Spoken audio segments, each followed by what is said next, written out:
നടൻ അരുൺ രാഘവനും ഭാര്യയും ഒരു പെൺകുഞ്ഞിനെ ദത്തെടുത്തത് വലിയ വാർത്തയായിരുന്നു. ഒരു മകൻ്റെ അച്ഛനും അമ്മയും ആയ ശേഷമാണ് ഇവർ പെൺകുഞ്ഞിനെ ദത്തെടുത്തത്. മാതൃകാപരമായ ഈ തീരുമാനത്തെ ഏവരും അഭിനന്ദിച്ചു. ഇപ്പോഴിതാ ദത്തെടുക്കൽ സങ്കീർണമാണെന്ന ആളുകളുടെ തെറ്റിദ്ധാരണയെക്കുറിച്ച് സംസാരിക്കുകയാണ് അരുൺ രാഘവൻ. സീരിയൽ ടുഡേയ്ക്ക് നൽകിയ അഭിമുഖത്തിലാണ് പരാമർശം. ഒരുപാട് പേർക്ക് തെറ്റിദ്ധാരണയുള്ള കാര്യമാണത്. ഒരു ഓർഫനേജിൽ പോയി നമ്മൾ ചെന്ന് കുറേ കുട്ടികളിൽ നിന്ന് ഒരാളെ തിരഞ്ഞെടുക്കുന്നത് സിനിമകളിൽ മാത്രം കാണുന്ന കാര്യമാണ്.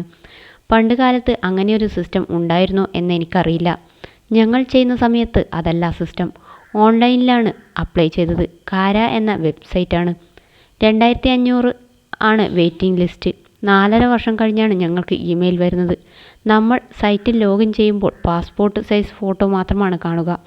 ആ കുട്ടിയുടെ ബ്ലഡ് റിപ്പോർട്ട് ഉണ്ടാകും. ഹെൽത്തിയായ കുട്ടിയല്ലെങ്കിൽ നാളെ അവർക്കും ഉള്ള കുട്ടിക്കും നല്ലൊരു ജീവിതം കൊടുക്കാൻ പറ്റാതാകുകയും നമ്മുടെ ജീവിതം സങ്കീർണമാവുകയും ചെയ്തേക്കാം.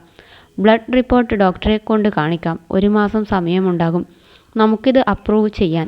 എന്തെങ്കിലും കാരണവശാൽ വേണ്ട എന്നുണ്ടെങ്കിൽ ഒന്നും ചെയ്യേണ്ട. 1 മാസത്തിന് ശേഷം അടുത്ത ആളിലേക്ക് ആ കുട്ടിയുടെ വിവരം പോകും. സങ്കീർണമായ കാര്യമേ അല്ല ദത്തെടുക്കൽ. ഒരുപാട് സ്വത്തുക്കൾ വേണമെന്നോ കൂടുതൽ സ്വത്ത് ദത്തെടുക്കുന്ന കുട്ടിക്ക് കൊടുക്കണമെന്നോ ഇല്ല. നമുക്ക് ജനിച്ച കുട്ടിക്കുള്ള അതേ അവകാശം ആ കുട്ടിക്കും ഉണ്ടാകും.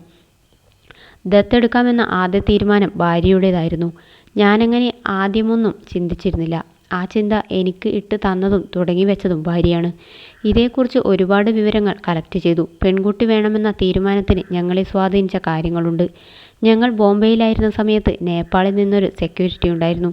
ഒരു ദിവസം പുള്ളി നിൽക്കുന്ന ഷെഡിനുള്ളിൽ നിന്നും കരച്ചിൽ കേൾക്കുന്നു. ഭാര്യയും അമ്മയും അവിടെ ചെന്ന് നോക്കിയപ്പോൾ ഒരു കുഞ്ഞ് ഒറ്റയ്ക്ക് ഷെഡിനുള്ളിൽ കളിച്ചുകൊണ്ടിരിക്കുന്നു. ഇയാളെ വിളിച്ച് ചോദിച്ചപ്പോൾ സഹോദരൻ്റെ ഭാര്യ ആശുപത്രിയിലാണ്, അവരുടെ കുട്ടിയാണെന്ന് പറഞ്ഞു.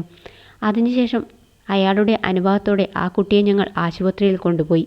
പോഷകാഹാരക്കുറവുണ്ടായിരുന്നു. വസ്ത്രങ്ങളൊക്കെ വാങ്ങിച്ചു കൊടുത്തു. പിന്നെ കുറച്ചു നാളത്തേക്ക് ഭാര്യ ജോലി കഴിഞ്ഞ് വന്ന് അവളെ എടുത്ത് കുളിപ്പിച്ച് പൊട്ടു തൊടിക്കലായിരുന്നു.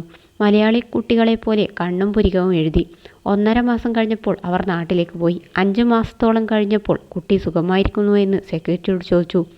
മരിച്ചുപോയി എന്ന് അവർ പറഞ്ഞു. വളരെ സിമ്പിളായി അവർ പറഞ്ഞു. ഞങ്ങൾക്കത് ഷോക്കായി. അതാണ് ഞങ്ങൾക്ക് പെൺകുട്ടി വേണമെന്ന് തീരുമാനിക്കാൻ കാരണം.